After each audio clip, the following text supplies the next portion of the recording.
Good afternoon, ladies and gentlemen, and welcome to the Foreign Correspondents Club of Japan. My name is Fred Varco. I'm the MC for today. Before we start, can I ask everybody to turn off their keitai or cell phones or put them on vibrate mode? Today, we're very happy to have Brad Glosserman and Scott Snyder here.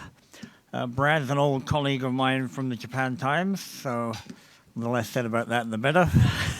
We will both try to behave. But this is Scott and Brad are both experts on South Korea, America, Japan, East Asia, and the relationship between all the participants. And we're very happy to have them here today. Scott works for the Council on Foreign Relations, which has been described as the most influential foreign policy think tank. And Brad works for CSIS, based in Hawaii, both think tanks and very influential. Scott will talk first, and then followed by Brad and a Q&A. So please welcome our two guests to the press club. Thank you. Scott, go ahead. Well, thank you so much. It's a real pleasure to be here at the Foreign Correspondents Club of Japan. It is not my first time here. I had a chance to speak a long time ago, actually. It feels over a decade ago, about North Korean negotiating behavior. So it was really a very interesting time to be here to talk about that. It was right in the middle of the second North Korean nuclear crisis back in 2002, 2003. But essentially, I feel like I'm now on a topic that is a lot easier than North Korea by comparison, Japan-South Korea relations. So I may be more of an optimist by comparison with my past focus on North Korea than many people about this relationship. So our book is coming out in a very interesting year. This is we just passed the 50th anniversary of diplomatic normalization between Japan and South Korea. We saw some effort, I think, on the part of both governments to improve the situation, or at least stabilize it to some degree. And we certainly, I think, are glad to see that step forward. We're still waiting for the August 15th, 70th anniversary of the end of the war. And so I think that our book is timely, and we have tried very hard to make a set of recommendations that could help really move the relationship forward beyond what we see as a kind of cycle of rapprochement and rupture in the relationship. Japan and South Korea are both trapped in a set of well-worn issues over history and disputed territory. And yet, for many people in the international relations theory world, they would look at Japan and South Korea and say that they ought to actually be natural partners, that they might even be countries that should, at least from a realist political perspective, be allied with each other, given the fact that they share common threats. And yet the puzzle of our book is really related to the question of what are the factors that make that situation not the case? Why is the Japan-South Korea relationship so troubled? And I think that essentially we hit upon the idea of looking at national identity as a framework by which to analyze the relationship. One reason why we picked that particular framework is that we were very interested in looking at public opinion polls in South Korea and Japan as a way of getting a sense of how the relationship has developed, but more importantly, to understand how both countries viewed themselves and each other. And so this lens of self and other, as revealed through an examination of public opinion polls over the course of the past 2 decades, that's basically the framework that we used in terms of trying to analyze the relationship. And so we did we examined public opinion polls. We also did a lot of interviewing of opinion leaders in both Japan and South Korea. And we also have been involved with attending conferences on aspects of Japan-South Korea relations and the U.S.-Japan-South Korea relations over the course of the past 2 decades. So based on that, we came to this identity framework, and we tried to kind of get a sense of, how do the two countries respectively view self and other.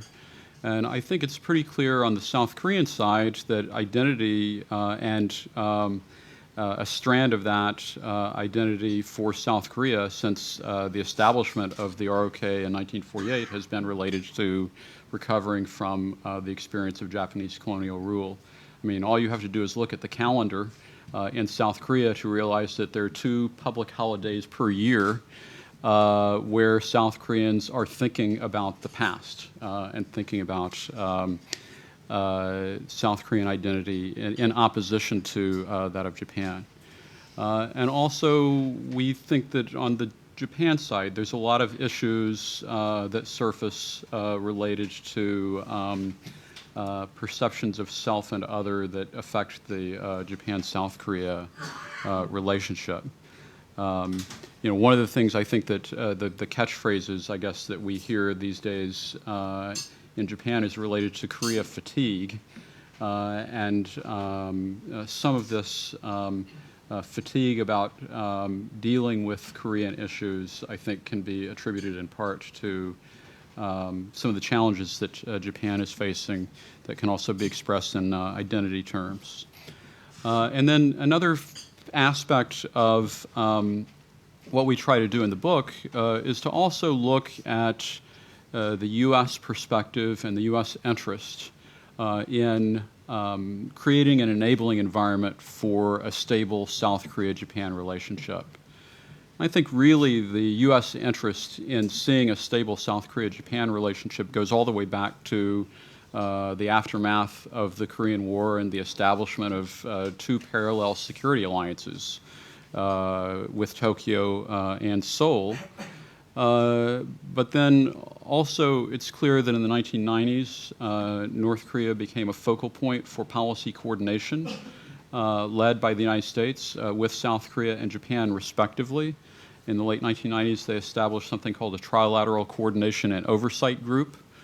And North Korea, I think, North Korean provocations in a way has been a kind of glue that have helped to overcome, in part, some of the difficulties that have existed in terms of Japan and South Korea working together with each other. And then also the U.S. rebalance, I think, makes a stable Japan-South Korea relationship even more important from the perspective of the United States. So one of our main arguments is really that the U.S. has a stake in seeing a positive South Korea-Japan relationship, and in fact, that the United States has the opportunity to take a leadership role in really helping to bring these 2 allies together. I would argue that everybody's focused on the Trans-Pacific Partnership as a fundamental component of the U.S. rebalancing strategy, but I would argue that equally as important from a U.S. perspective would be the need for a stable Japan-South Korea relationship as a foundation for that particular strategy. If the U.S. cannot bring its influence to bear on its allies to work together effectively with each other, then let's face it, the entire strategy is also built on a weak foundation. So when we look at the Japan-South Korea relationship, we analyzed a lot of polls going back to the 1990s, but I just want to take the most recent polling from Genron, NPO, and EAI, because I think that those latest polls also kind of validate the core of our research. And essentially, that poll shows that South Korean perceptions of Japan, 74% of Koreans are viewing Japan unfavorably, and 52% of Japanese are viewing the relationship with South Korea unfavorably. But importantly, on both sides, there is also a recognition that the problems in the Japan-South Korea relationship are undesirable from a national interest perspective. And actually, 2/3 of South Koreans and 2/3 of Japanese recognize that the bad relationship between Japan and South Korea is undesirable. If you dig a little bit deeper, I think that there are also some interesting results related to what are the issues that Japanese and South Koreans think are important in the relationship. And 63% of South Koreans and 58% of Japanese identify the comfort woman issue as a major stumbling block in the relationship. But what I find interesting is that there's a bigger stumbling block that is identified on both sides, and that is the island dispute between Japan and South Korea over Dokdo from a South Korean perspective, Takeshima from a Japanese perspective. And 62% of Japanese see that as an obstacle. It's 88% on the South Korean side. But I think that one of the implications of that is that it means that even if the two governments work hard and are able to find a modus operandi on comfort women, there's still another issue that will ultimately have to be dealt with. Just settling the comfort woman issue is probably not going to be sufficient to really transform this relationship or put it onto a stable footing. So I'm going to stop here, and I think Brad is going to delve into our recommendations, our idealistic recommendations, but hopefully recommendations that set a target for what both countries should aspire to achieve. So over to you, Brad. Thanks. Thank you all for coming out today. It's a pleasure to be back in Tokyo and at the Foreign Correspondents Club, although I've never been on this end of the table. I appreciate efforts to come out in the rain. It's the rainy season. It's so delightful to be back in Tokyo in the rainy season. Scott gave, I think, a great précis and summary of 2/3 of the book, actually. I think he pretty much covered most of it. I mean, the thing that I would add to his comments are that national identity is an interesting, curious, and squishy concept. It is ultimately very much a function of what we make of it.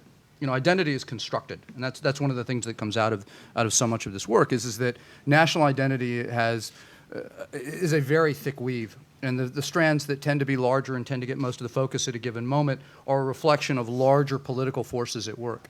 And so while we're well aware that what we're asking for at the end of the day, and as you'll hear from the recommendations that we come up with, are, you know, bold, some people would say impossible, but nevertheless, they ultimately require courageous moves on the part of leadership in all three countries.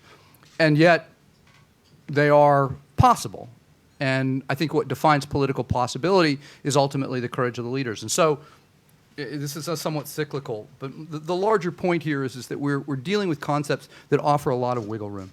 And the success, I think, of our recommendations depends on the viability and the credibility of the leadership in recognizing the problems and deciding to do something about them. So we're going to find ourselves, I think, ultimately at some circular discussions as we go forward. And I'm hoping, though, that we can, as Scott put it, maybe break this cycle of rapprochement and rupture with some bold ideas, which is really what's very much, this is an attempt to change the way that people in all three of these countries think about these problems. We propose two very different sets of solutions. One, we've decided on the way back from the embassy this morning that we would call the bureaucratic approach, which is essentially both a top-down and a bottom-up set of actions but essentially revolve around the bureaucracies. And I think we picked that primarily because our focus is on international relations, and the key actors in this are, I think, the respective bureaucracies in all three of the countries. there are, of course, ways in which larger sets of social and cultural interactions, people-to-people exchanges between particularly Japan and South Korea will have an impact, but those are a little bit outside our ambit. Just because we don't talk about them doesn't mean that they're not important.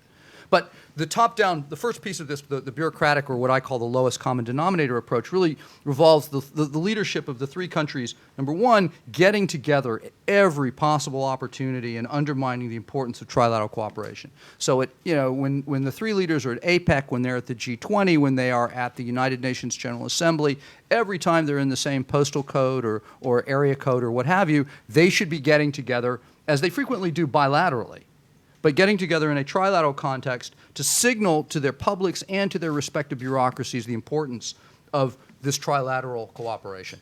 And in so doing, of course, they should be making the general statements about the value of our shared values, our shared interests, the benefits of cooperation, the objectives that we have among all three countries, and why we should be working together. And that should be done at every possible opportunity. Similarly, we should be seeing the secretaries of defense and ministers of defense, secretaries of state and foreign ministers doing that. We see an example of that already, for example, at the Shangri-La dialogue, where you have a trilateral meeting too. We would call for more of these. Every possible chance you need to be signaling to the world and to, again, respective bureaucracies about priorities, that this trilateralism is important and the three countries need to be working together.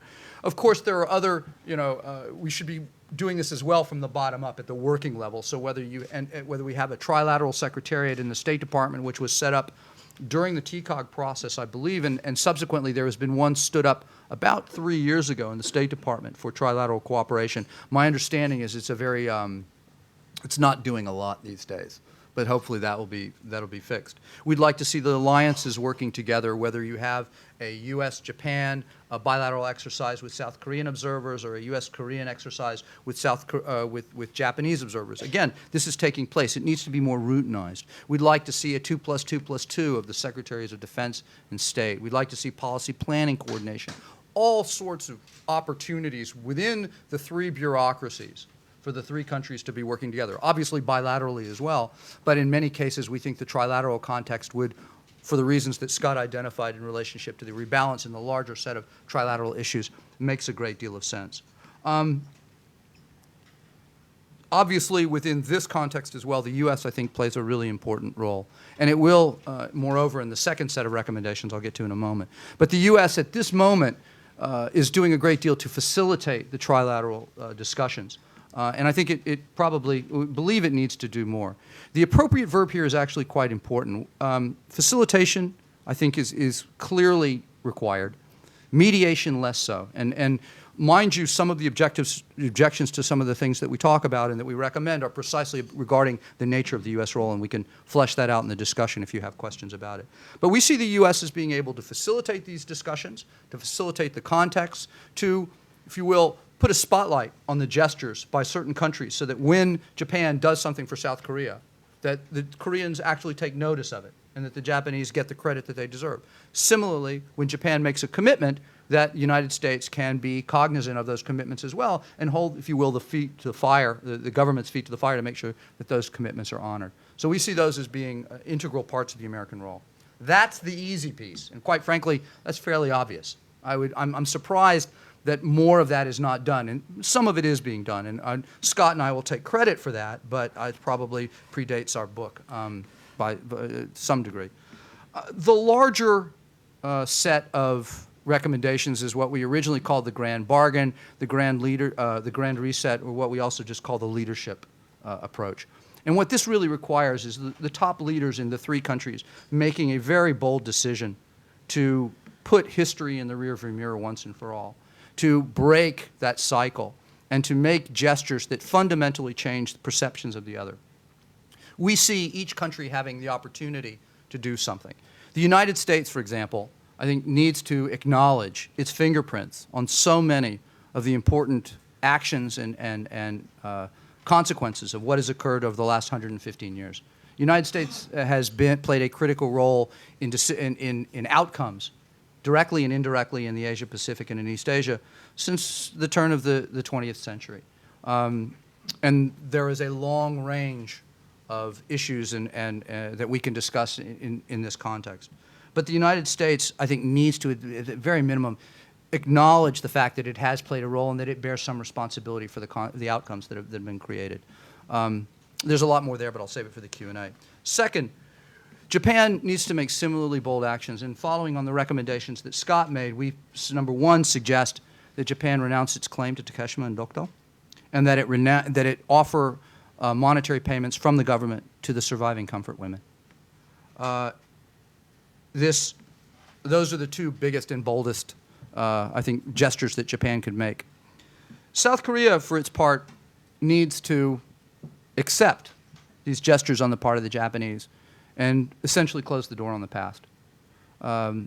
This sounds, frankly, like a pretty low bar to set, but if we are correct in assuming that this opposition to Japan, this formulation of Japan as the other, is so fundamental to the South Korean conception of identity today, this is a huge ask of South Korea. To, in fact, focus on the future rather than on the past is a wrenching adjustment for South Korea, and one that is far, far more difficult than it sounds in this context. Now, ultimately, what we were asking for here is the transition from a, if you will, a realist approach on foreign relations in this region to one that is ultimately moral in nature. It is a step that will require boldness, courage, leadership. It is one that Dr. Varco, in his wisdom, I know, has already dismissed as pie in the sky and impossible, and we can discuss that a little bit later. In addition, to put a little meat on the bones of these broad initiatives, and oh, by the way, before I go further, the way to characterize this, I think, is as three reciprocal unilateral gestures. Because these are moral, they cannot be seen as transactional. There cannot be seen as a quid pro quo that if one country acts, another country follows. Nevertheless, without question, they are linked because they all occur within the same moral political space. And so the way that these particular bargains are worked out will be the work of diplomats and the work of politicians. But nevertheless, it is a bargain, but it cannot be acknowledged as such, as a, if you will, in that quid pro quo sense. The way to put some meat on the bones of the bilateral Japan-Korea relationship is, as we recommended, a new treaty of friendship and cooperation between Japan and South Korea. We see it consisting of 5 clauses. Number one, a declaration that all disputes between the two countries will be resolved diplomatically and with respect for international law. In other words, it's essentially in some ways a Kellogg-Briand pact for the 21st century. Fully aware of the history of that particular treaty. Second, we would call for an explicit recognition of the two countries, again, of their shared values, of interests, of the reasons for them to be cooperating together and working for a shared future. Third, Japan would explicitly acknowledge its desire for reunification of the Korean Peninsula under Seoul. Fourth, an explicit recognition by South Korea of Japan's regional security role and a rightful profile in dealing with international affairs and regional affairs. And finally, we would call for the two countries to set aside and to establish a new holiday that would commemorate the 70-plus growing years of peace since the end of World War II that look forward towards their shared prosperous and stable and peaceful future rather than one that looked back at a very contentious and bloody past. That's broadly what we have in the book. I guess, the constant refrain that we've received as we've rolled this out, and we've had a number of opportunities to speak to audiences, is that this is, politically beyond the pale. And to which I counter, number one, that it is a function of political courage, and there have been sufficient episodes in the past where leaders have demonstrated the courage. Second, that there is a choice, in particular for the leadership of Japan, and that is of moving beyond a fairly narrowly nationally framed historical reference and to adopt one that is, in fact, grander and one that would offer the leadership of Japan, South Korea, and the United States, but I think more importantly of Japan and South Korea, a chance to truly transform regional dynamics. This could be a turning point in history if they were to actually do what we recommend and genuinely put a floor on this relationship. Finally, and this is a little more particularist, and if there's questions about this, put it on me and not on Scott. But my sense of where Japan is going is such that Japan's options will be declining in the future. And as a result, this is a genuine, to pursue our recommendations would transform Japan, is the best strategic choice Japan can make given the constraints that it faces going forward. It offers it a way of engaging the region, of engaging a vital partner, of securing national interests at a time at which many variables are going to be changing in ways that are detrimental to Japanese national interests. And we can tease some of that out, but I think that strategic choice is one that is probably not sufficiently appreciated in Tokyo and perhaps elsewhere. And I would urge well, I'll just leave it at that. Thank you very much. Thank you very much, Brad and Scott. We will go to Q&A in a minute. First, yes, I forgot to plug their book. Please buy their book because they can't get home if you don't buy it. We all have children that need college funds. Amazingly, he has children. So, yes, we'll go to Q&A. First with the working press. And please come up to the mic, state your name and affiliation if you have one, and no speeches, please. Ladies first. Do you want to take a couple of questions and then, does the format Q&A, Q&A? Or? Q&A. Okay. Thanks very much. Isabel Reynolds from Bloomberg. Isabel. I'd like to sort of bring the topic right up to date, as in this weekend, with the UNESCO decision. And one thing that surprised me today when I was looking at the foreign minister's statement, the Japanese foreign minister's statement, and the prime minister's statement, neither of them professed any hope that this decision, this ability to compromise with South Korea on this issue, might lead to bigger things in the future, to more improvement. Do you think this is related to the whole Korea fatigue thing? Is this an illustration of how people in Japan feel about Korean relations?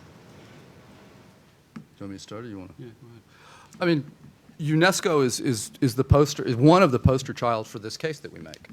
I mean, UNESCO, the An Memorial, the NPT offer by the Japanese, all of which I think we identified in an article we wrote for the Asahi a couple of weeks ago, all testify, are really at their heart questions of competing conceptions of national interest or national identity. You know, the nub of these particular problems is the Japanese see themselves as having an identity that interprets these symbols in one way, and the South Koreans interpret them exactly the opposite. So that, I mean, in many ways, this proves precisely the point, the larger point, I think, of our research in our book. That said, I think what it also speaks to is precisely the need to move beyond the day-to-day routine workings of bureaucracy and diplomacy to change this context. I mean, there will always be a need to move these processes forward and to reach to some resolution, but signal and noise. You know, it's not going to get a whole lot better. Scott and I were discussing this morning, and I'll steal your line, so you're going to need a better one, was, you know, one of the quotes about the delegates just getting tired of having to deal with this, being subjected to this constant competition. I think both countries need to recognize the degree to which this frankly undermines both of their standings and their capacity, I think, to achieve larger objectives. They need to move beyond this. So what we would offer, in my context, the way that we would address the identity issue would be to pull that into a way of thinking about these particular problems. Be explicit and try to figure out if you can use identity to come up with a positive context within which to frame these particular problems. So a South Korean colleague, Pak Chul-hee, has pointed out that usually the anniversary years in Japan-South Korea relations are actually years of frustration and setback. If you think back to 1995, there was a lot of difficulty surrounding the 50th anniversary of the end of the war. Likewise, in 2005, there were a number of issues, I think some of them including the island dispute that became very sensitive. So in a way, what is interesting over the course of the past few weeks is that it actually looks like there's the beginnings of some evidence of some measure of political will, I think, on the part of both sides to try to grapple with and at least provide some stability short-term to the relationship. I think that the South Korean government has finally got back to the starting line in terms of managing the Japan-South Korea relationship. And now the question is, where can they go from here? And I don't want to make any predictions about that.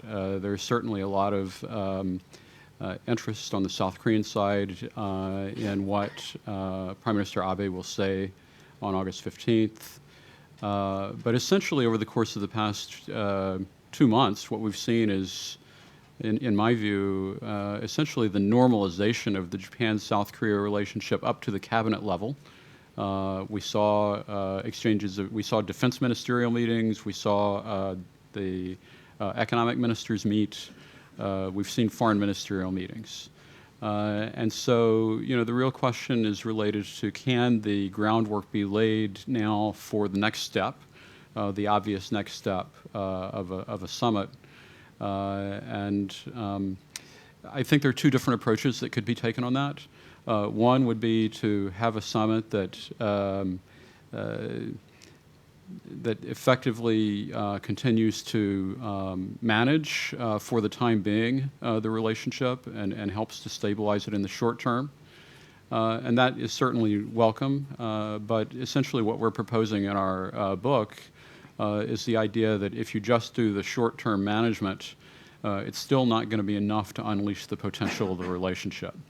And that, in fact, there will be another crisis around the corner. Some statement on one of these sensitive issues that drags the relationship backwards. And so we'd like to see that ceiling on the relationship between the two countries be transformed into a floor by virtue of aiming at the set of recommendations that Brad put forward. Go ahead. You want to No, I'm sure we'll Go ahead.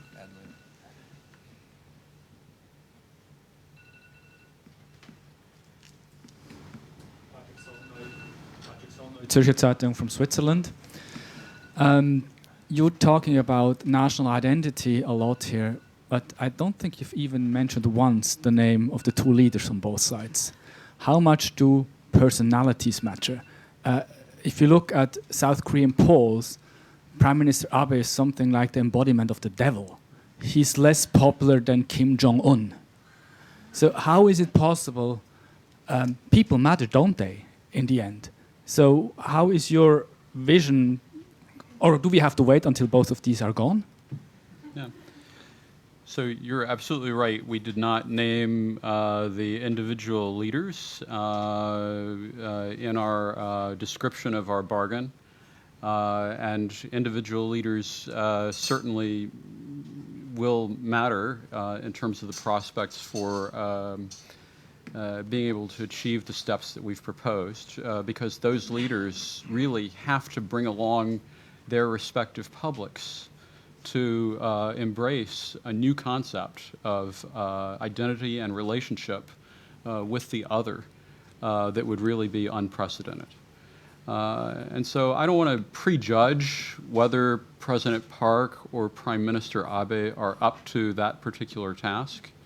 The proof will be in the pudding.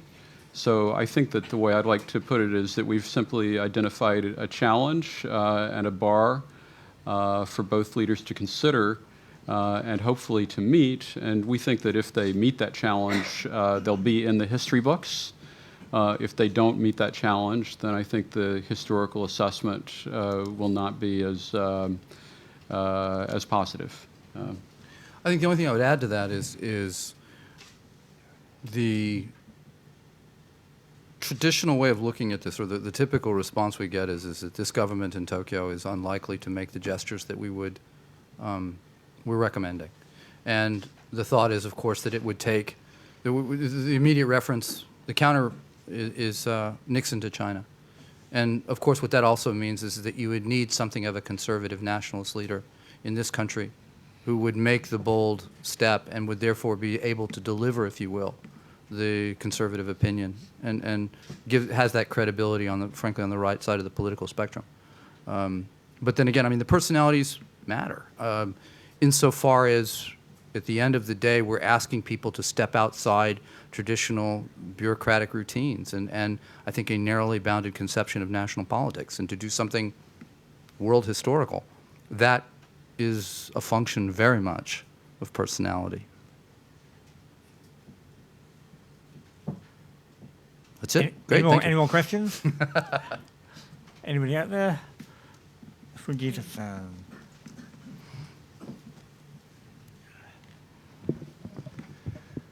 My name is Fujita, independent, formerly a editorial writer of the Kokumin Shimbun, which out of print this year. I think the anti-Japanese attitude of the Koreans, Korean government, is pretty recent phenomena, maybe after 1980s. And it has a lot to do with the education, anti-Japanese education. And incumbent president of Korea is under the influence of education. That's my understanding. How would you see this anti-Japanese movement in Korean South Korea? Because before 1980s, 70s, 60s, 50s, they pretty much had a much better relationship than now. And then during the Second World War, of course, South Korea is part of Japan, and they were Japanese nationals. Yeah. So part of, I think, the answer to that question is related to South Korea's historical kind of establishment with an authoritarian leader in the transition to democracy. And I think that under authoritarianism, there certainly was a focus on education and memorializing aggression in South Korea. I mean, you don't have to go very far in South Korea in order to find a South Korean version of that particular history memorialized in ways that can be passed on to children. But then I think the other factor actually is related to democratization and the rising importance of public opinion in South Korea. And so, there is a challenge there, I think, in terms of reframing an identity. The good news is that South Korea also has experienced rapid development and now arguably has many other potential sources that can serve as the foundation for a positively based national identity rather than based on a national identity that is based on opposition to some other. So, part of what we're suggesting is that Korea has had enough success that it doesn't have to be wedded to an anti-Japanese frame anymore. In fact, frankly, personally, when I meet South Korean diplomats, from time to time, I try to make the point, why do you let what Japan does define the way that you respond to the world? Why don't you just focus on your own strategy and objectives? Obviously, this is the fact that the identity issues in Korea have been tied to perceptions of Japan and history for so long means that it's a particularly deep and challenging issue in terms of change.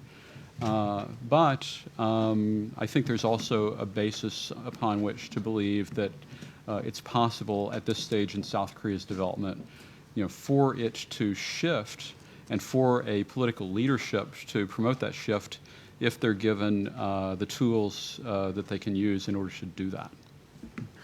I'd add, I think, 2 points to that. And Scott's absolutely right in the context of, it goes back to identity. How is it that you offer South Korea a positive way to create a forward, the foundation, if you will, of a confident country? And historically it's done, and this is in opposition to Japan. There's a second dimension of that, which is a reflection of, I think, really internal politics in Japan, which is, historically, and I owe this insight to Scott many, many years ago, is that, historically the powers in the United States were very much, or I'm sorry, the power in South Korea, conservatives were tied closely to the United States and had certain historical ties to the Japanese as well. So beating up on Japan served a domestic political purpose as well in terms of differentiation within the domestic political context and the conflict within South Korea. Hopefully we move beyond that. And that brings me to the second point, which is, in any of these countries, and I don't care if we're talking about the United States or Japan or South Korea, that what we would hope to have is a slightly more informed electorate that is prepared to not take seriously these cheap demagoguery, the appeals to shoddy nationalism, and the lowest common denominator, essentially fraudulent political plays. And in the exposure that we have, at least in my organization, when I'm working with young people in Japan and South Korea, quite frankly, many of them are disgusted and dismayed by their seniors and the way that they play these political cards. They understand that this relationship has more to it than these historical antecedents, and that looking forward is a far more productive way of building the relationship, that they see more to the other than the negative stereotypes with which they're confronted and which they're presented by opportunistic politicians on a daily basis. So I would say that these young folks offer us some fairly good grounds to move forward, but as in all of, I think, the points that we're trying to make, none of this can be taken for granted. And I think that just to accept this process, to grind inexorably forward, is to leave a great deal of chance and to take far much longer, or take far longer than it necessarily should. Okay, yeah.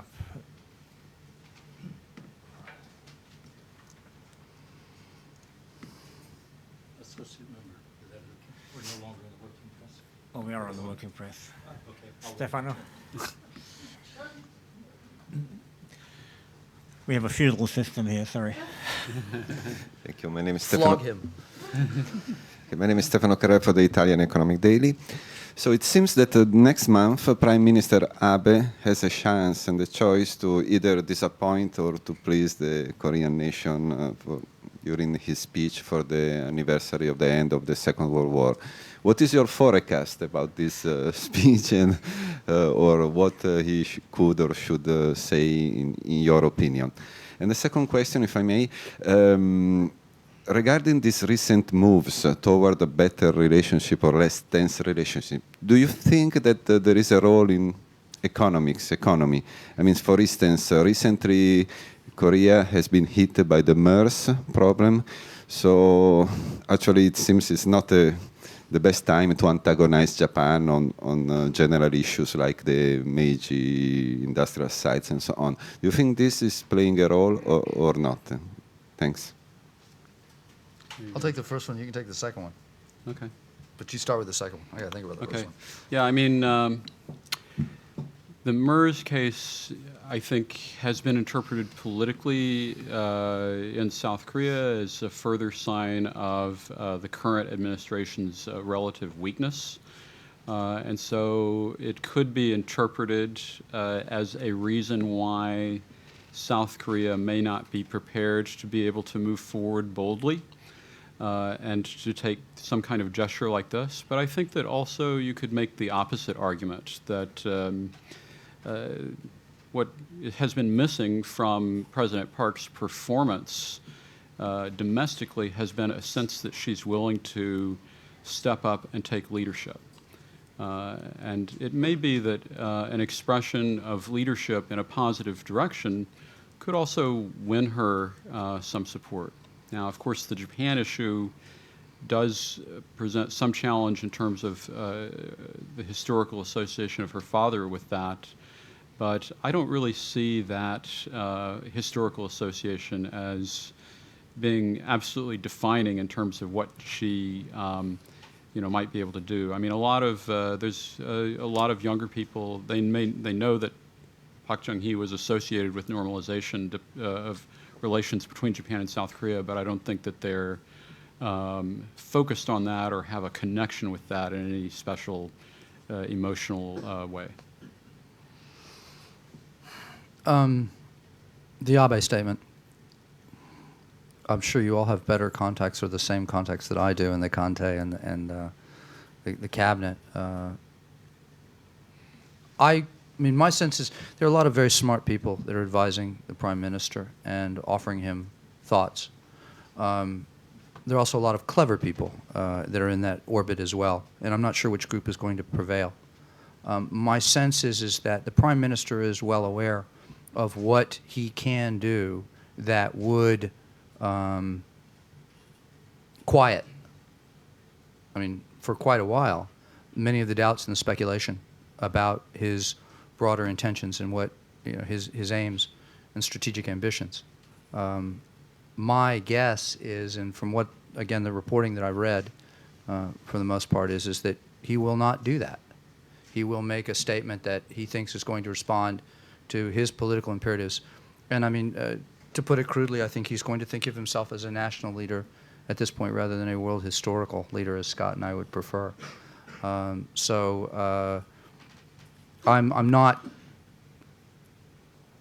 not optimistic that he will make the bold statement, but he will certainly do what he thinks is a sufficient statement to quiet the way, or still the waters, and distinguish himself, I think, significantly as well from his predecessors, which I think is I wish he would choose to distinguish himself in different ways. Todd?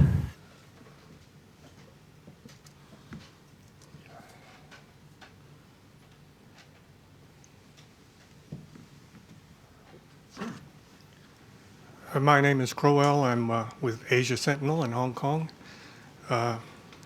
Something that's always puzzled me is that why are our relations with Japan and Korea so tortured, and the relations with Taiwan are so cordial when you consider that both were occupied and colonized by Japan. Former President Lee Dong-hui of Taiwan, I understand, has a brother enshrined in the Yasukuni Shrine, and he's proud of it. So what thoughts do you have on this? And by the way, when you say our relations, I presume you mean Japan's relations with Taiwan. Okay. Yeah, boy, I don't know if we really didn't cover that in our research necessarily. It is striking that there's a different viewpoint in Taiwan compared to Korea on this set of issues. But I'm not sure I'm really in a position to be able to make any definitive judgment on that. What do you think, Brad? I mean, the historical explanation has been it's a function of the occupying forces, that the Navy occupied Taiwan and the Army occupied Korea, and that was the difference. That's the historian's explanation. It probably also has a function of threat perception, quite frankly. And my guess is that, and this goes to the questions we raise here on identity. My sense is that the South Korean or the Chinese threat to Taiwan is so overwhelming in ways that it overwhelms, I think, some identity concerns in ways that are not, that identity has the opportunity to reassert itself in the South Korea relationship in ways that are at odds with Japan's assertion of identity. Whereas in Taiwan, forgive me if this isn't clear because I'm thinking this through, but it helps, actually I think it helps make our case. We need to add another chapter. And that is that, you know, in Taiwan, however, you know, that the identity evolution here is pushing it closer to Japan in ways that the identity evolution in South Korea is probably pushing it away from Japan. I'll just make one additional comment about the parallels. I mean, for Taiwan, I think that the primary identity issues are all related to Taiwan versus mainland. And South Korea also has that factor as a divided country. So in that respect, there's a certain parallel in terms of the primary focus and factors that shape identity. But I simply can't tie it necessarily to the gap in terms of perceptions of Japan and Taiwan versus Korea. Mm-hmm. Okay.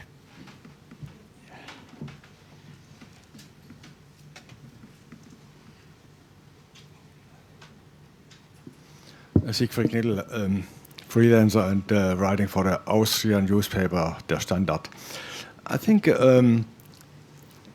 identity problems have often to do, or most times to do, with a lack of self-confidence. So I think for South Korea is a very successful country in economic terms. Why did this not lead to a kind of a self-confidence? So South Korean people could say, "Oh, let's the Japanese think what they want. We are stay for ourselves." Why did the success of South Korea not lead to a kind of self-confidence? Yeah. You know, actually, that's directly related to our Japan and South Korea chapters in the book, because in our analysis of the South Korean public opinion polling and in our conversations with South Korean opinion leaders, we saw growing confidence, but tinged with a sense of vulnerability. And I think the vulnerability is related to the historical experience of lost nationhood that I think is still there, even despite Korea's efforts to portray itself these days as a kind of middle power to try to break out of that cycle.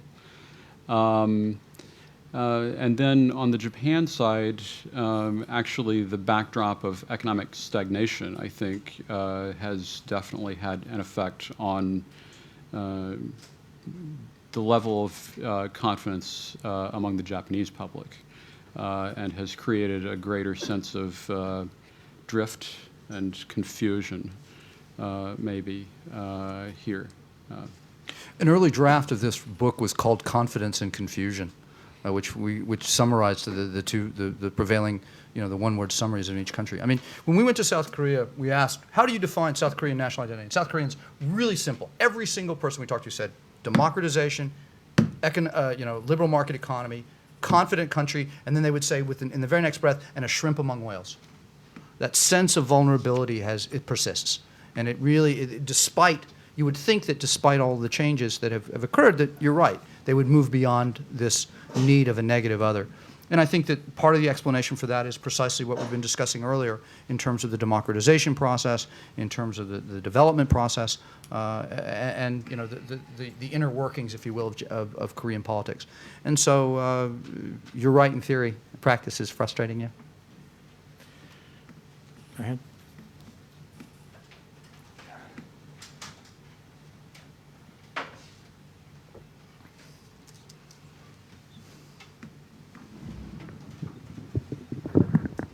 Hi, I'm Ken Moritsugu with the Associated Press.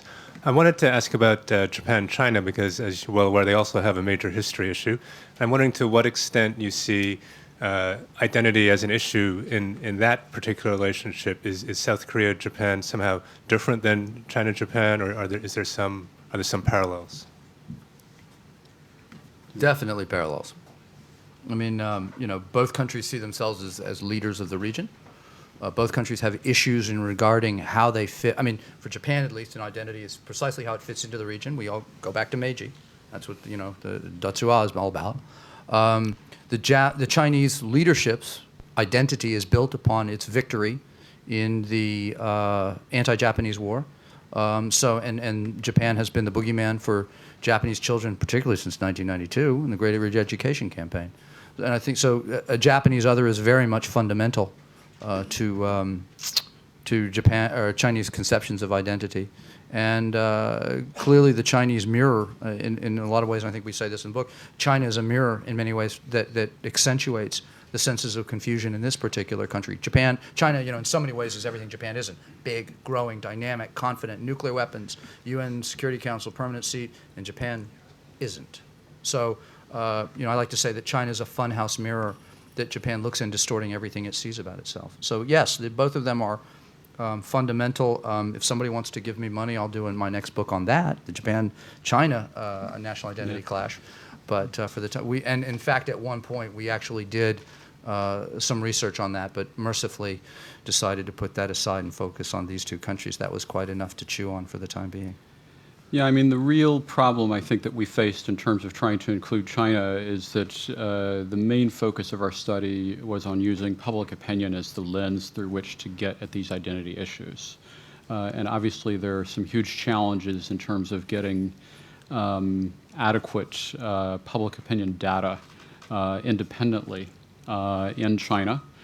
And I think that points to the fact that there is one key difference between South Korea and China as these issues play out, and that is the system difference that exists, where so many of the issues related to Japan-China relations are still tied in China to the role of the state and what the state is willing to permit. And I would just plug my colleague Sheila Smith's book on China-Japan relations called Intimate Rivals, where she actually digs into, in particular, how China-Japan relations is played out as a component of Japanese domestic politics. Actually, there's one more additional point to that, structural, which is important as well, which is Japan and South Korea are U.S. allies. I mean, one of the focal points of this was what its implications for the United States are. And there's a fundamental difference between the U.S.-Japan-China triangle and the U.S.-Japan-Korea triangle.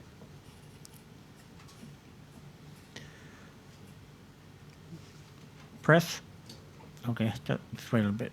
I'm going to take a question here and come back to something that, yes, Scott mentioned earlier, in which he said that the Dokdo Takeshima problem is a bigger problem than the comfort women problem, which I would dispute.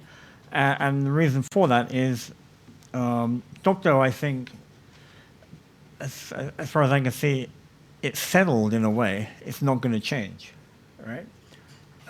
It's possessed by South Korea. They're not going to give it up without a fight. So that's done and dusted. Comfort women, I think, is a problem because it's a living problem. The comfort women are living, and they're seeing Abe and his people say it didn't happen, and some of us know that it did happen. So that, to me, is one of the reasons why it's gestating as it is, and that's a harder one to deal with. I would accept that, as one way of approaching it. And my counter would be that you may be right if the goal is simply to manage the relationship, but that the disputed territory issue is going to be a sticking point that continues to periodically drag the relationship back down if it's not addressed in a more definitive way. And also, what we really tried to do as we tried to put together our kind of formula for what would it take to really put the Japan-South Korea relationship on a stable footing, we took our cue from the public opinion data. And what it shows is, on the South Korean side, overwhelming majorities identify the Dokdo issue as a sticking point that is going to continue to be a drag on the relationship moving forward. So if you want to move the dial in terms of public opinion in both countries into the positive area, I personally think that the territorial dispute has to be addressed in a way that brings it to more of a resolution rather than simply trying to settle for some way of bounding or managing. Bounding or managing could be okay if you're willing to live with the periodic cycles of rupture or tension. And that's the world that we've been in. But I think we're basically arguing that there could be a better world that we could be in if both sides can address it. And essentially, on the Korean side, the Dokdo issue also becomes symbolic of the past aggression. And so that's what makes it very powerful as a gesture, as a moral gesture, that Japan could take. That, if they take it and the South Koreans reject that, then we'll know that South Korean grievance is insatiable. And everybody will know that the problem is really on the South Korean side. And so it actually, the gesture would have the effect of removing the onus that now seems to lie more on the Japan side. Yeah. If I may, I think there's something that carries throughout all this discussion, and that is that this relationship is vital, and I think both governments understand that, recognize it to a certain degree, and the question becomes, to what degree are they prepared to spend political capital in an attempt to advance this relationship and to advance what are, I think, quite obviously shared interests on both sides. And the fact is, and the key verb that Scott's been using throughout the morning is, or the afternoon, is manage.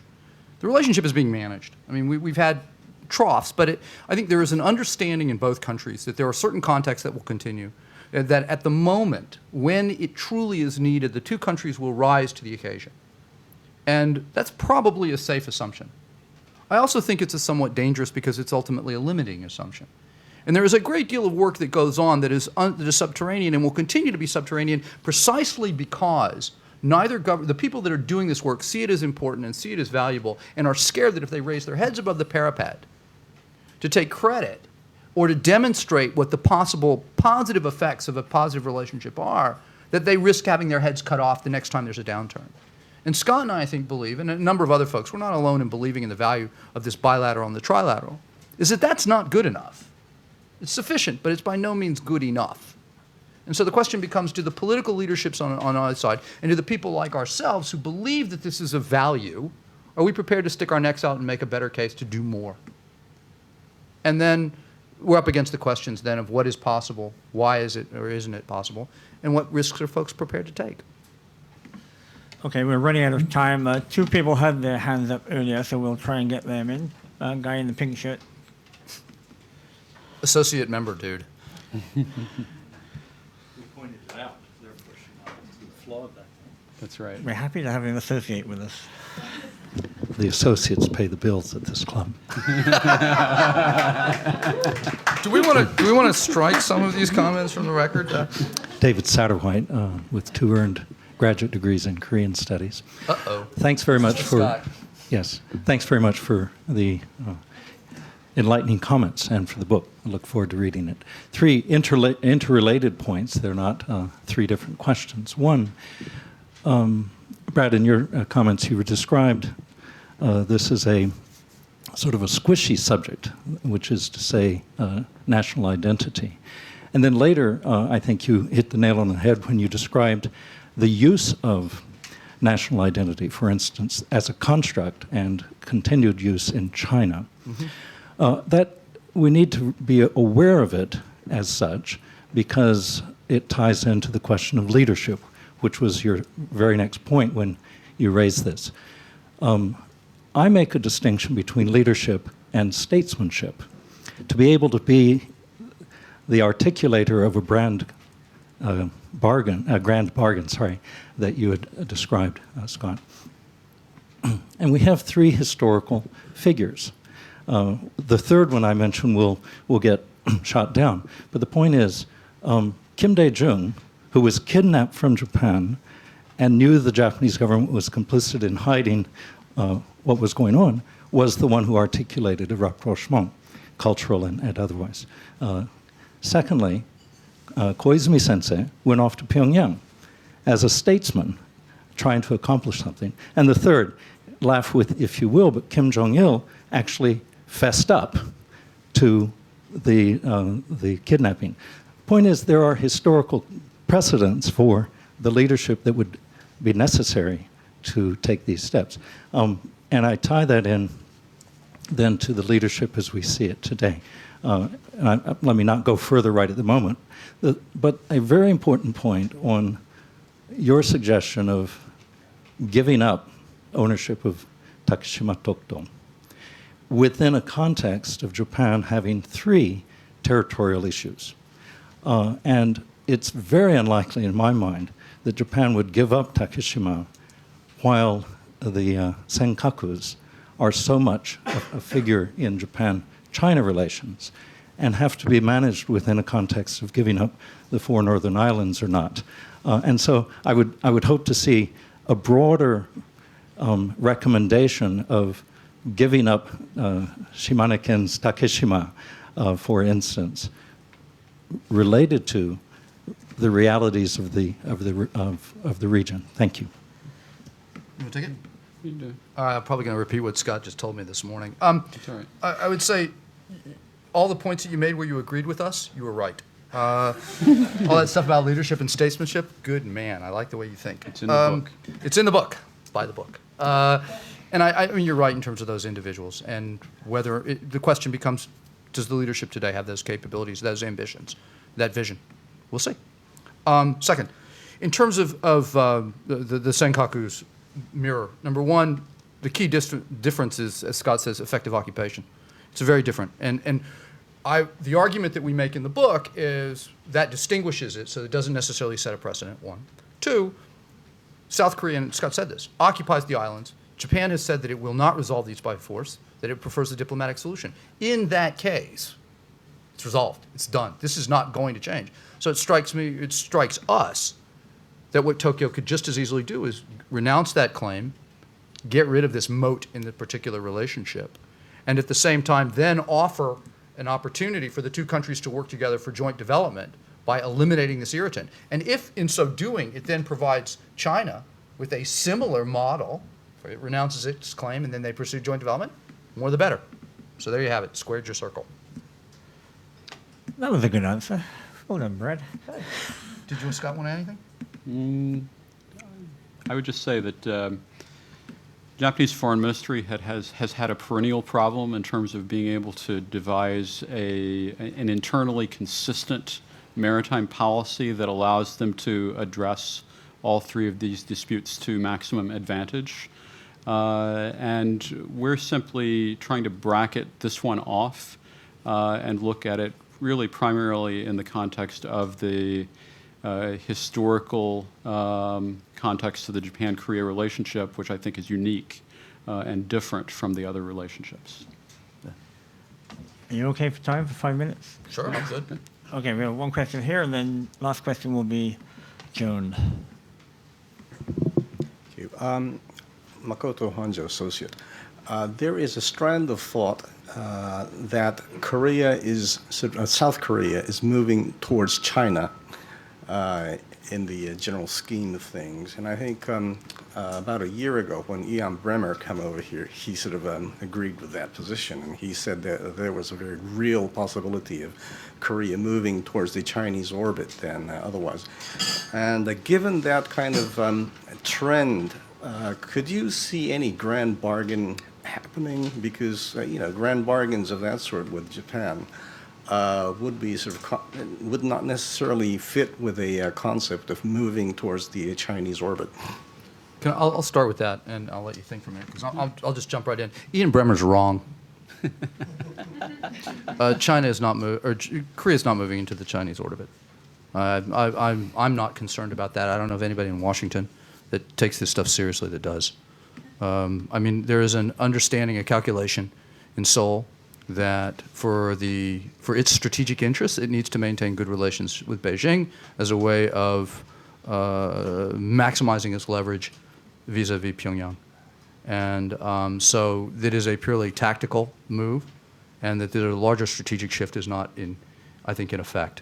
There is, in fact, my sense, correct me if I'm wrong, Scott, an increasing resentment of Chinese behavior among South Koreans for being heavy-handed, for taking South Korea for granted, and for, by and large, being prepared to use South Korea as it can and discard it when it desires as well. So I challenge all the premises of your question and statement. I wouldn't lose any sleep over that. So if we look at South Korean public opinion polls, one trend is rising angst over China and China's rise. And it happens to have moved in parallel with Korean attitudes in support of the U.S.-ROK alliance over the course of about the past decade. These are not, I can't say that it's causal, but there's definitely a parallel that I think is existing in terms of that particular aspect of the relationship. Also, at least the current government in South Korea, they know the importance of the alliance relationship with the United States as the platform upon which they are standing in order to engage with China. And that's the reason why South Korean diplomats assiduously pre-brief and post-brief Washington on just about everything that they've been trying to do with China. So for that reason, I think that a view that looks at Korea as moving away from Tokyo and toward China is a two-dimensional view. And the alliance provides an anchor. It's a three-dimensional view. The US-ROK alliance provides an anchor that makes it highly unlikely that Korea can simply drift off into China's orbit at this stage. Things could be different, arguably, theoretically, in a couple of decades if China's economic influence in the region becomes so overwhelming that it kind of swallows up the Korean Peninsula. But even if you make that argument, you also have to grapple with the fact that North Korea is 90% dependent on China for its economic relations, but it doesn't always do what Beijing wants. Okay, I've been corrected. This event goes till 2 o'clock, so we have plenty of time for questions. Even one of Joan's. Bring it on.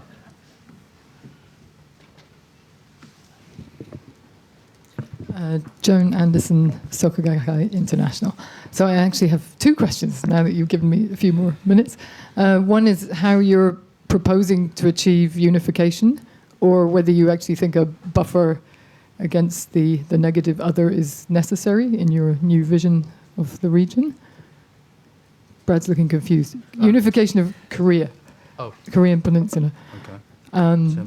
Yes, what are your thoughts on that? And the other question is, which of the governments you've spoken to so far has reacted most negatively to your ideas?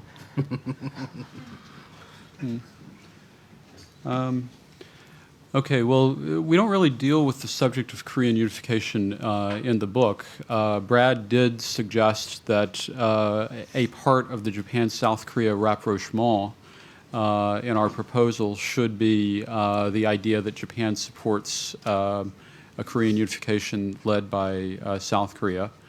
We're not going to make any prognostications about when that might occur, but I think it's pretty clear at the moment that South Korea has the dominant role in terms of potentially shaping a longer-term future on the peninsula.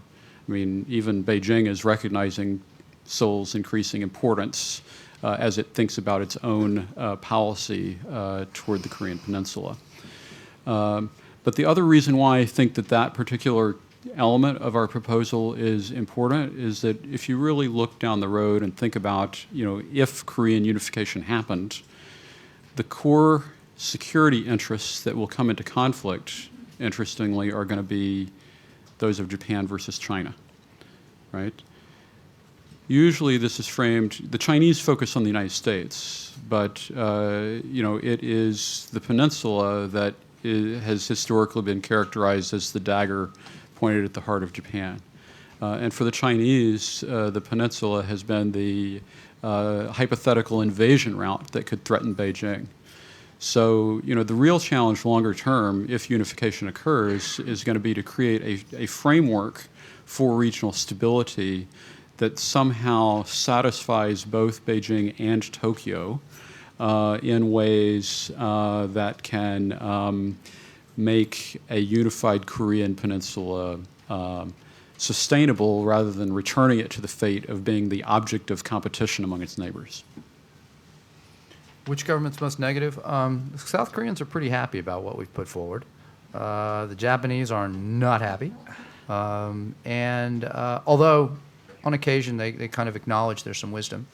And interestingly enough, the United States is not overwhelmed. I mean, they like where we're going, but the United States position really is that our call for greater intervention and efforts to push, to consolidate the trilateral makes them nervous.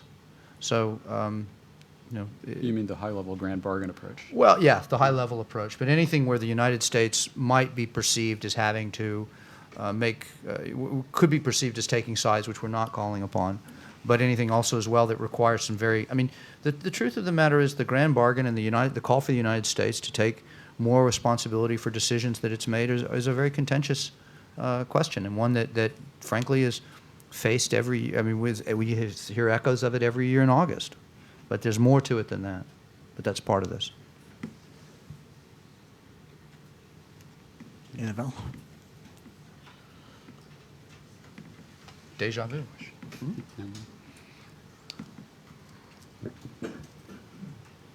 Hi, I wanted to go back to the Genron NPO survey that you were talking about at the beginning.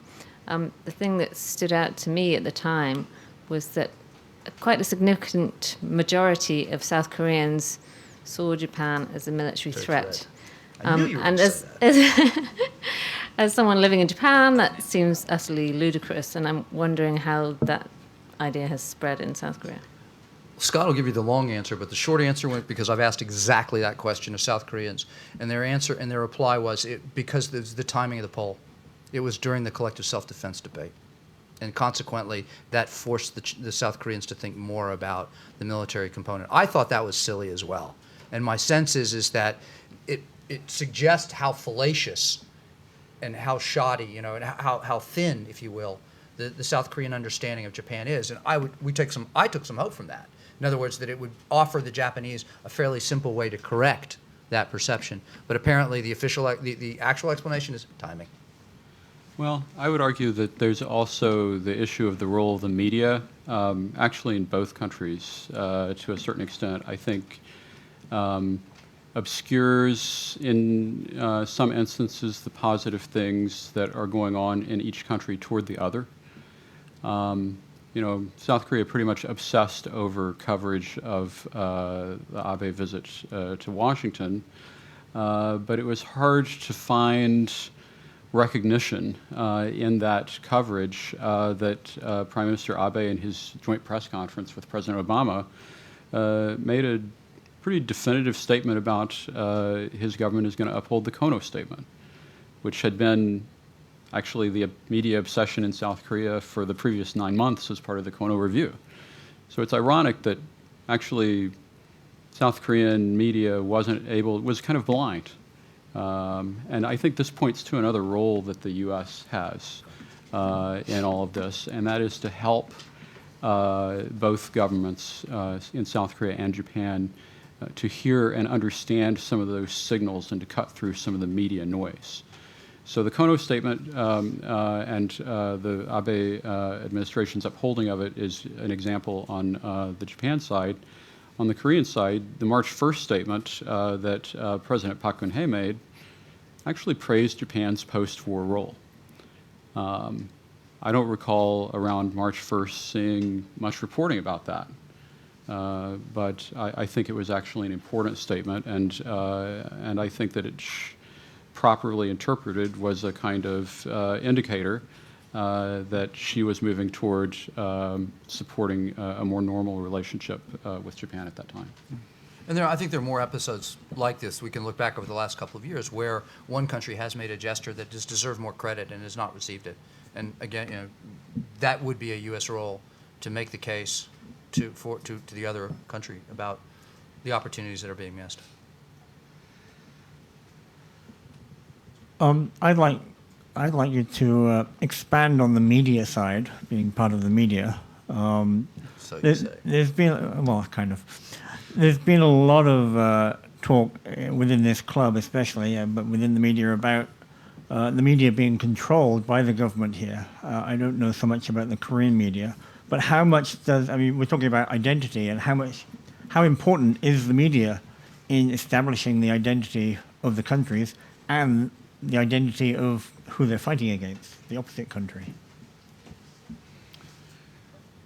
I think the media narratives are pretty important as ways that help to shape image of each of those countries, but it's not the only avenue by which Koreans and Japanese form images of each other. I mean, we all know Hallyu, tourism, all these other factors also go into this.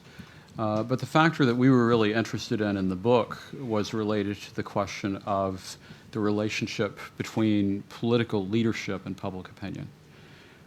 Because the media is an intermediary, but ultimately political leaders in democracies, on the one hand, in order to be elected, they have to follow public opinion. But in order to get things done after they get elected, they have to shape public opinion. And so that's really the key relationship that we see. And maybe in a situation where the government has indirect influences on media, And I think you could probably say that about both the governments in South Korea and Japan at this stage. The messages that are being sent out will also influence the extent to which self-censorship occurs on certain issues, and can be a factor that, the media as an intermediary is really the connector, not necessarily, and can be the shaper, but ultimately I think the shaper ends up being the leader.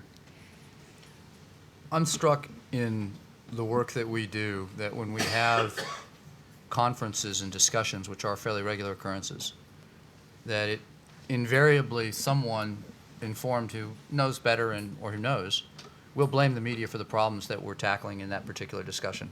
Pick your topic, pick your bilateral relationship. At some point or another, you guys get the blame for it. I was a journalist for a decade as well, and still write. So, I mean, that kind of rankles, quite frankly, in the sense that I think that there's an attempt to push off onto others. But at the same time, journalists have agendas, institutions have agendas, politicians have agendas, and they have ways of reinforcing them. So the idea somehow that the media is not involved in this process and doesn't play an active role in shaping it, I think, is disingenuous at best. There are, at the risk, I mean, I know there's a very intense discussion right now about the nature of the government's relationship to the broader media and the discussion that's going on, and I think that's best saved for another time, or maybe when the lights are off, or over beers or something. But nonetheless, you're not engaging in self-censorship, are you? Not me, not in the least. Okay. But I would say that that's a different in South Korea. And I would defer to Scott, and I'd be curious to hear his response. My sense is there is a far greater herd instinct among the media in South Korea than there is in Japan, in terms of repression, of a willingness to pursue, as the group. And so, I mean, there are similar phenomenon at work. But to go to the heart of your question, Fred, I think that you guys all play a role in this, and to suggest that you are independent, to suggest that you're not part of the problem or part of the solution, I think is wrong, quite frankly. And that raises as a much more difficult and contentious topic to get into.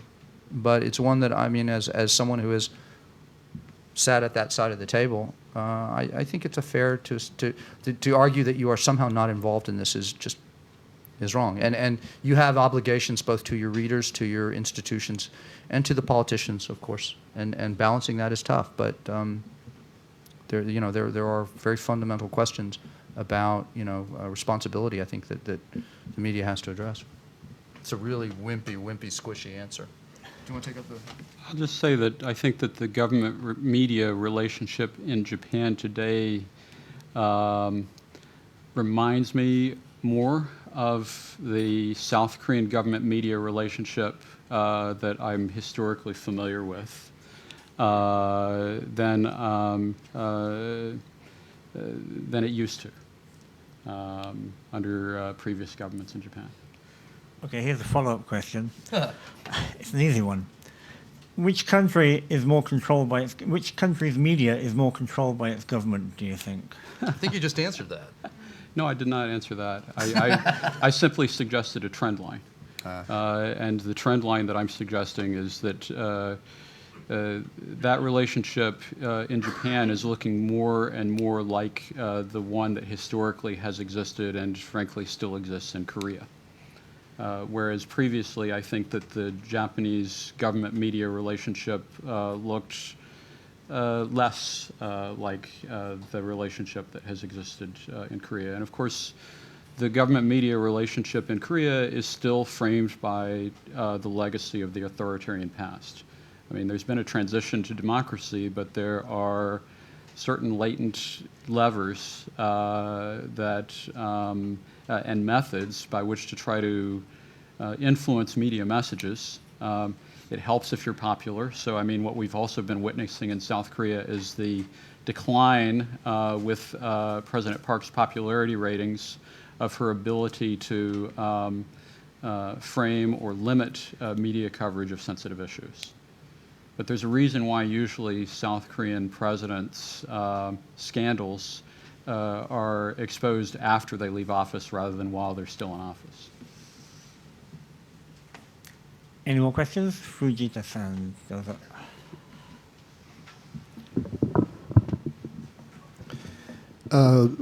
This year commemorates the 70th anniversary of the end of the war. And I don't know whether it's intentionally or from ignorance, but there's kind of a impression that maybe South Korea or the Japan side trying to generate the impression that South Korea became independent from Japan or the Imperial Japan. Is that true?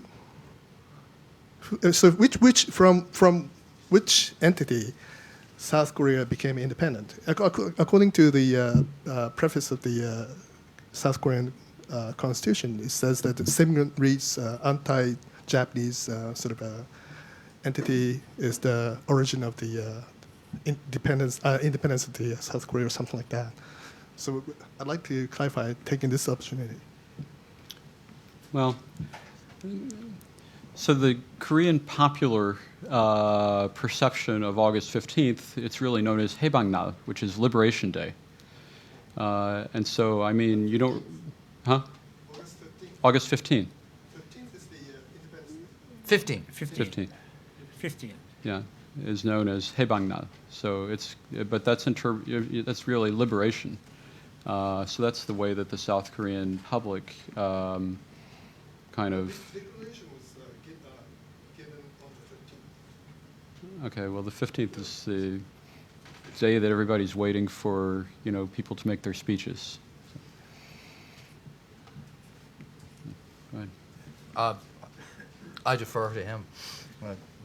Sorry, isn't there also, I may be wrong here, a Freedom from Japan Day, or is that just a reinterpretation of August the 15th?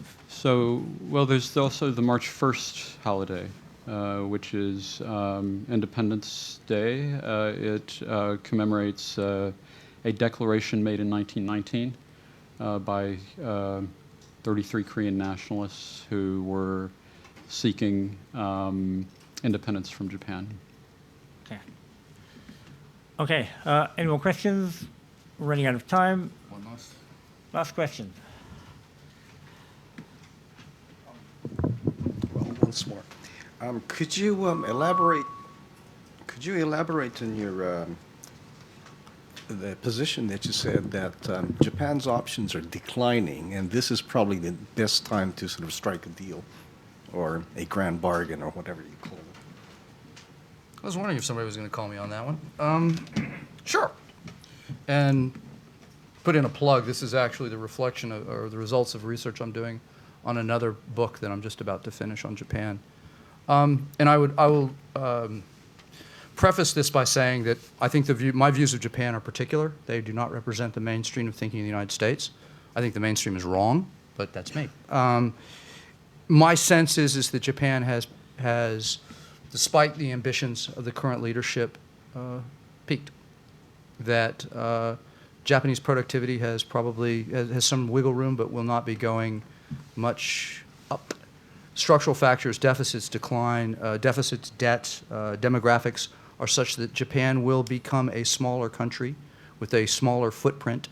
It will be unable over time to punch as it does today, nor I think to sustain the ambitions of the current leadership in this country. If you look at opinion surveys, in addition to the ones in our book, although we cite some, and the interviews that I did over the course of the last 3 years with lots of people and lots of college students, what you have is the reconciliation, the belief that their country, that they should not have great power ambitions, that Japan should accept decline, it should be a smaller country, that it as the third, and the statistics all suggest that it will be shrinking, to 90 million by 2050, shrinking population, shrinking less dynamic economy, with all sorts of follow-on effects. I could go on and on, but that's the big picture. If you believe that, as I do, that there is no stomach for great power ambitions and there will not be the financial, et cetera, resources to use in pursuit of those ambitions, then Japan's position today is the best it will be. And so it behooves the leadership of this country to protect it over time by striking the best bargain it can while it has the strength to do so. That's the logic that undergirds it. There's a lot more there. There's, in fact, like I said, this book that I'm just about to finish on it. But that is a very particular view, but it's one that I am prepared to defend. It does not make the current government in this country very happy, by the way. Okay, that's the end of the Q&A. I want to thank Scott Snyder and Brad Glosserman for coming along today and presenting a very informed view of Japan-Korea-American relations. And before we go, as is normal, we want to offer Scott and Brad a one-year honorary membership of the club, and once again, thank them for coming. Thanks very Real or much. associate?